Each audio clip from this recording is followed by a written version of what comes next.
Hi viewers, welcome to our channel. ప్రస్తుతం మనతో పాటు దాము భారతి గారు సీనియర్ జర్నలిస్ట్ ఉన్నారు. వారితో ఒకసారి మాట్లాడదాం.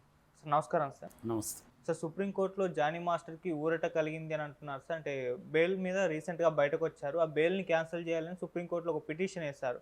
అయితే ఆ పిటిషన్నే కొట్టేశారు. బెయిల్ మేము క్యాన్సిల్ చేయమని చెప్పేసి సుప్రీంకోర్టు చెప్పినట్టుగా వార్తలు వినిపిస్తున్నాయి సార్. అసలు ఎవరు ఈ బెయిల్ క్యాన్సిల్ చేయని పిటిషన్ వేశారు? మరి ఏం జరిగింది కోర్టులో? బెయిల్ క్యాన్సిల్ చేయకపోవడానికి కారణం ఏంటి సార్?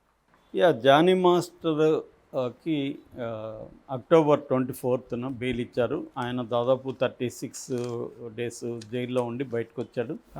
సో యాక్చువల్గా ఆయన మీద పెట్టిన కేసులు సివియర్ కేసులు, ఒకటేమో 376 ఐపీసీ, అది వచ్చి రేప్ కేసు అనమాట. అది కాకుండా 506, 323 అంటే క్రిమినల్ ఇంటిమిడేషన్ కావచ్చు, గాయపరచడం కావచ్చు, ఇటువంటికి సంబంధించిన సెక్షన్లు.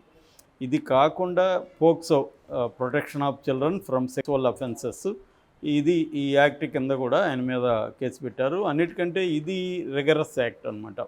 మామూలుగా పోక్సో కింద అంత త్వరగా బెయిల్ రాదు, ఎందుకంటే అది జెండర్ న్యూట్రల్ యాక్ట్ అంటారు. 18 ఏళ్ళకి తక్కువ ఉన్న పిల్లలు, టీనేజర్స్, అంటే మగపిల్లలైనా ఆడపిల్లలైనా వాళ్ళ అనుమతితో సెక్సువల్ అఫేర్ ఉన్నా లేదా ఫోర్స్గా ఉన్నా వాళ్ళ మీద పోక్సో కేసు ఉంటుంది.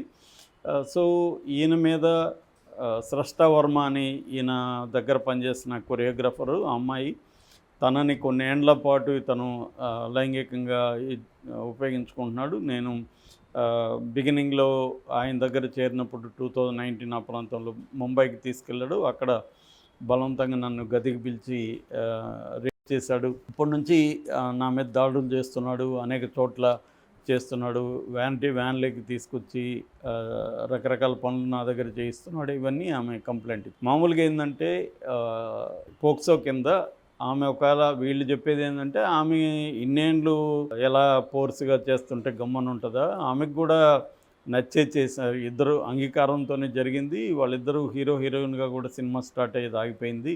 అప్పుడు కూడా ఆమె పోడింది 2022లో. ఒక నెలకు ముందు కూడా ఒక ఫంక్షన్లో ఈమె అతన్ని పోడింది. కాబట్టి క్లియర్గా ఏదో వాళ్ళిద్దరి మధ్య విభేదాలు వచ్చాయి, అందుకని ఆమె కేసు పెట్టింది అనేది. ఆ తర్వాత వీళ్ళ డ్రైవరుకి ఈమెకి నడిచిన ఆడియో కాల్ కూడా బయటకు వచ్చింది. అందులో కూడా క్లియర్గా ఆమె అసంతృప్తి వ్యక్తం చేస్తుంది. తనను వదిలిపెట్టి భార్య దగ్గరికి కంప్లీట్గా వెళ్ళిపోయాడు అని అక్కడ కూడా ఆమె అసంతృప్తి ఉంది.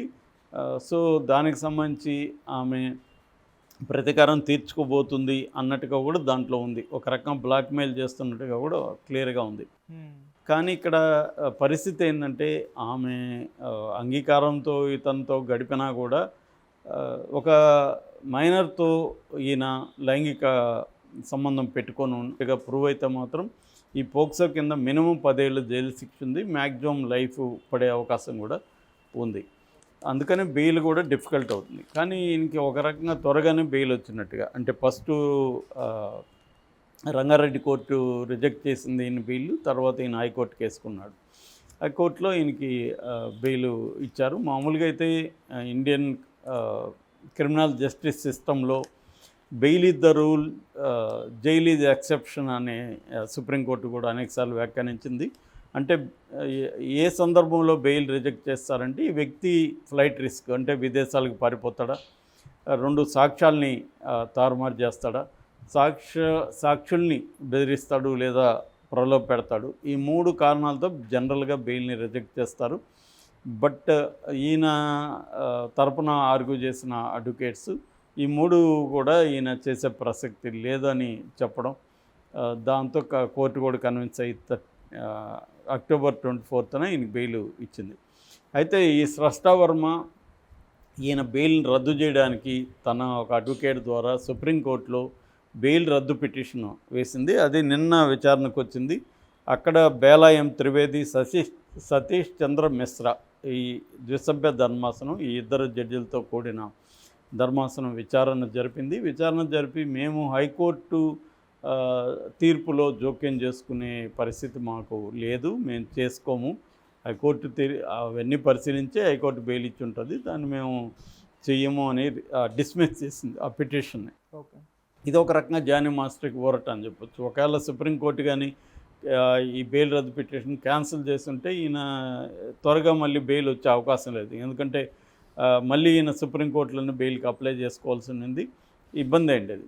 కనీసం ఇప్పుడు ఆయన మళ్ళీ మెల్లగా లైఫ్లోకి వచ్చాడు. ఈ లోపల ఆయన వాళ్ళ మదర్కి హెల్త్ బాగాలేకపోవడం ఇవన్నీ జరిగాయి. ఆయన బయటకు వచ్చినాక కూడా జైల్లో జీవితంలో జైలుకి వెళ్ళకూడదు, నేను నరకం చూశాను ఈ 36 రోజులు అవన్నీ కూడా చెప్పాడు. కానీ డీటెయిల్గా కూడా చెప్తానన్నాడు, కానీ డీటెయిల్గా చెప్పలేదు. తర్వాత ఇటీవల ఒక సినిమా ఫంక్షన్లో కూడా ఆయన మాట్లాడాడు, నేనేంటో చూపిస్తాను అవన్నీ కూడా చెప్తున్నాడు.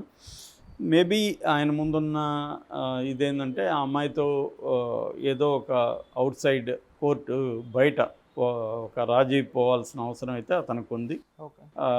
అంతే తప్ప ఆ అమ్మాయిని ఇప్పుడు ఏదో బెదిరించో ఇంకోటో చేస్తే కుదరదు. ఆ అమ్మాయితో రాజీ పోయి ఆమె మరి ఏం డిమాండ్ చేస్తుంది, డబ్బులు డిమాండ్ చేస్తుందా, పెళ్లి చేసుకోమంటుందా, ఇంకోట అనేది చూసి దాన్ని బట్టి రాజీ పోవాల్సిన అవసరం ఉంది. కాకపోతే ఇక్కడ ఏంటంటే పొలిటికల్ కోణం కూడా చోటు చేసుకుంది. ఇతను జనసేనలో ఉండడం వల్ల ఇతనికి వ్యతిరేకంగా అల్లు అర్జున్ ఆ అమ్మాయి వైపున నిలబడ్డాడు. అందుకనే ఆ అమ్మాయి స్ట్రాంగ్గా ఇతని మీద పెట్టింది. నిజానికి ఆ అమ్మాయి ఫస్ట్ ఇతని మీద లైంగిక ఆరోపణలు చేయలేదు. ఎందుకంటే ఇక్కడ ఫిల్మ్ ఛాంబర్కి వెళ్ళింది. ఫిల్మ్ ఛాంబర్కి వెళ్ళి ఆ అమ్మాయి కంప్లైంట్ ఇచ్చింది, వర్క్ ప్లేస్ హరాస్మెంట్ అని చెప్పింది తప్ప లైంగికంగా తనని రేప్ చేశాడని ఇంకోటో కంప్లైంట్ చేయలేదు. వాళ్ళు ఇతను వాంగ్మూలం తీసుకున్నారు, ఆ అమ్మాయి వాంగ్మూలం తీసుకున్నారు.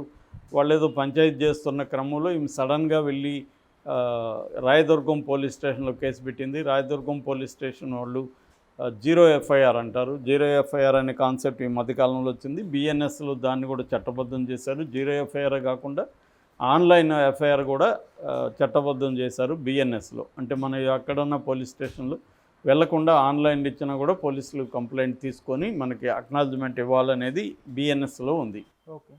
అయితే అంతకుముందు నుంచి కూడా 0 FIR ఉంది. 0 FIR అంటే మనకి క్రైమ్ ఎక్కడ జరిగితే అక్కడికి వెళ్ళి ఆ సమీపంలో ఉన్న పోలీస్ స్టేషన్లో మనం కంప్లైంట్ చేయొచ్చు. దాన్ని వాళ్ళు ఏంటంటే క్రైమ్ చేసిన వ్యక్తి లేదా విక్టిము ఆ పోలీస్ స్టేషన్ పరిధిలో లేకపోయినా, మామూలుగా ఇంతకుముందు అయితే ఇది మా లిమిట్స్ కాదు, మీరు అక్కడే ఉండని పంపించేవాళ్ళు, ఈ లోపల జరగాల్సిన ఘోరాలు జరిగిపోయాయి. అందుకని ఈ మధ్య రూల్ ఏం పెట్టారంటే గత కొంతకాలంగా ఎక్కడ పోలీస్ స్టేషన్లో కంప్లైంట్ ఇచ్చినా తీసుకోవాలి, దాన్ని 0 FIR అంటారు. దాని తర్వాత సంబంధిత పోలీస్ స్టేషన్కి దీన్ని ట్రాన్స్ఫర్ చేయాలి. అలాగే రాయదుర్గం వాళ్ళు తీసుకున్న తర్వాత నార్సింగ్ పోలీస్ స్టేషన్కి వాళ్ళు చేశారు. నార్సింగ్ వాళ్ళు నమోదు చేసుకుని ఒక 4 రోజులు ఇతను ఎస్కేప్ అయి ఉన్నాడు, గోవాలో పట్టుకున్నారని చెప్తున్నారు. గోవాల నుంచి పట్టుకొని వచ్చి అతన్ని కూడా విచారించి అతను వాంగ్మూలం తీసుకొని అతను కన్ఫెషన్ స్టేట్మెంట్ తీసుకున్నాక అతన్ని కోర్టు పెట్టారు. రిమాండ్ రిపోర్ట్ కూడా సబ్మిట్ చేశారు.